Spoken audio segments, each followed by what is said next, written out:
Let's talk about money. Let's talk about money. Let's talk about money. Let me tell you this story. This is Ronald Reed. After he died in June 2014, his face was plastered all over the media. He hid from everyone, including his own family. Ronald Amos Reed worth $8 million. His story from rags to riches was fascinating. Ronald was different. He grew up on a poor farm, finished only high school, and worked as a janitor for minimal wage for most of his life. What does it take to amass Mr. Reed's $8 million fortune? It might not be as hard as you'd think if you live as long and as frugally as he did. To invest about $300 a month over 65 years for a total of less than $270,000 put in to get to that amount. It's so much easier to get rich than it is to go broke.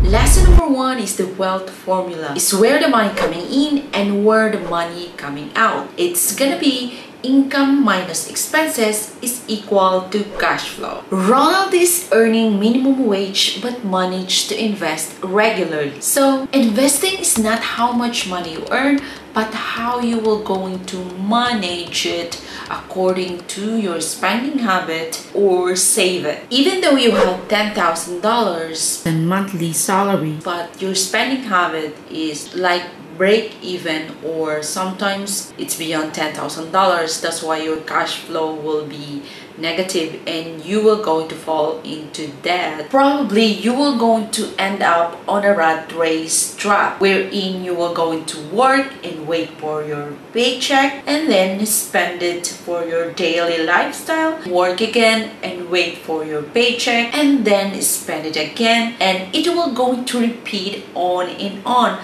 until you didn't realize that you're already 65 years old, 50 years old, and you're still working so that you will going to maintain your lifestyle. To be honest, that's the reality most of the people right now.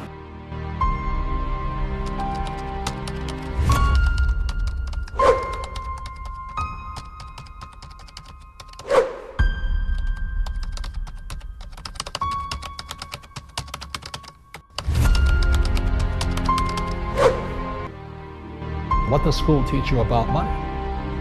Nothing. And that's not a mistake. That's not an accident.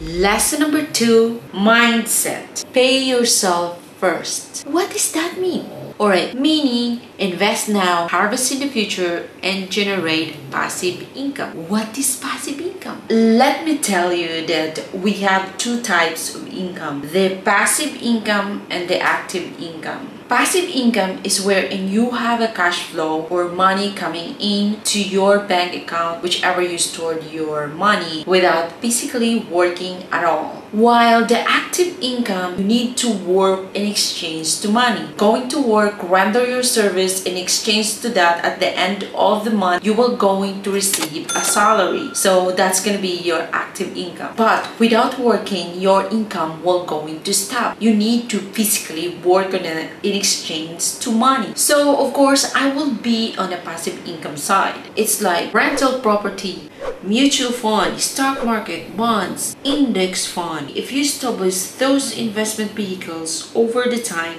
it paid off profits. No need for you to work to earn money. At the end of the day, if all my investment vehicles that I'm trying to sacrifice now, if it is already generating income, and it's already like a money machine that to give me all the money that I needed, so definitely it's time for me to retire. And at this stage, I don't need to trade my time for money. I have already freedom of time, freedom wherever I go, freedom whatever I do, and freedom in most aspect of my life. This is like Ronald Reed, a lesson that he invested over time. That's why he earned millions. This is they call let the money work for you. I always believe on late gratification. Sacrifice now, be frugal now, And of course, live beyond my means. I don't look at it as depriving myself, but I have a reason why I'm doing this. It's not just I'm not enjoying myself, something like that. I want to prepare myself to retire early. Maybe you're thinking that I'm still too young to think about the retirement. Even though you are 20 years old, 25 years old, or younger, as long as you have financial stability, that even though you don't work, you can still sustain your lifestyle or whatever expenses you accrued in your daily life, probably it's time for you to retire. Let's proceed to lesson number 3. Discipline, consistency, and determination. Let me give you the illustration. This is my cap. And there's a tag. Woohoo! Got it! Good as new! No, this is not about the tag. If I put this cap in a faucet and the water flow is only drop, what do you think will happen? Of course, it will be full. Maybe take times, but at the end of the day, still it will going to be full. The droplets of water represent your small investment, and over time it will going to grow, even it's just small. I know it takes time, but at least you're building a habit of investing. That's the main point. This cup represent your asset portfolio. As long as you are not removing it, still the droplets of water, which represent your small investment, still it will going to be full. This is where the discipline come in. And sometimes the droplets of water stop, but then still you're not removing the cup where it represents asset portfolio. It means you still have the determination to hold on to your goal. This is Ronald Reid winning the game. He has discipline, he has consistency, he has determination to reach his goal, and he become a millionaire. How about you who's watching right now? Hey, are you looking to improve your life? Do you want to change your current situation? Have you had enough of having enough? Do you want more happiness? Money? Do you want to prove them wrong? The people that don't believe that you can achieve something great?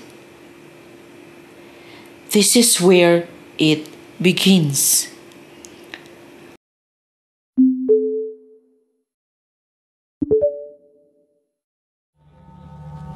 Item number SCP-175. Object class Safe. Special containment procedures. SCP-175 is to be kept in a metal safe. At least for me, it started here.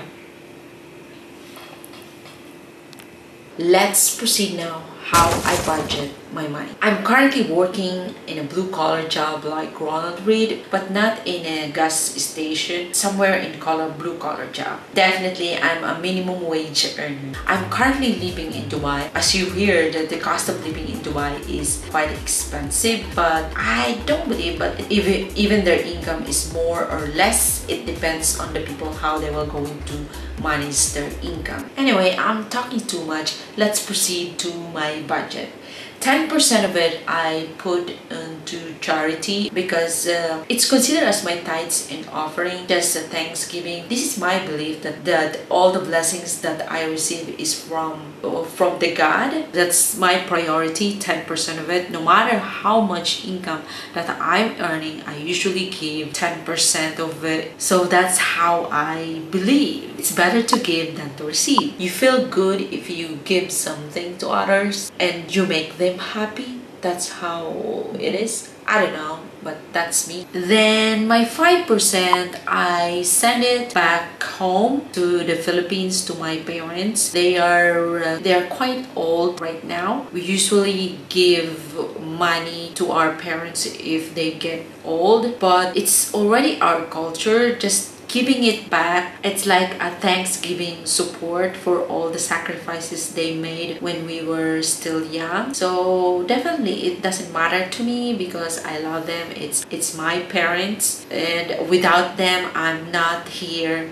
in my position right now, so it's okay for me. And another 10% of it goes to food allowance. I usually have a weekly budget, like don't spend more than 100 dirhams. And another 10% goes to miscellaneous. So in miscellaneous, I usually get my fare allowance. I'm not usually going out without any reason at all, so I'm not an outgoing person. And sometimes in miscellaneous budget, I took some of it to budget whichever I want to buy in the future, like a camera. So I usually don't buy stuff or things that it's really not needed at all. Since I'm doing YouTube videos, so I really need a camera, I set aside a portion of 10% every month until I will going to cover up all the amount needed to buy that camera. The rule of thumb is I will not going to spend anything beyond my budget because I have a certain goal in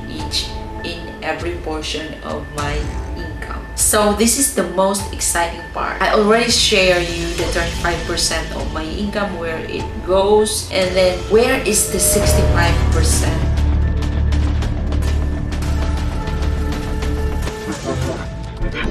I allocated in different kind of investment vehicle like stock market, cryptocurrency, mutual fund, bonds, insurance with investment, and real estate. Remember that we have life stages. This illustration is the individual stages that we will go through: education, wealth accumulation, retirement. First stage is the process of acquisition of knowledge. This is your dependent stage where no income being generated. The second stage is the wealth accumulation, where the working years of an individual from young single professional to building a family and having a kids. The main responsibility is to provide income to the family. At the same time, prepare for retirement and future big expenses like house, car, business, and college education. The next stage is retirement, wherein the longest holiday of individual, most people prefer on a comfortable lifestyle and enjoy quality time for your family. But let's reverse it.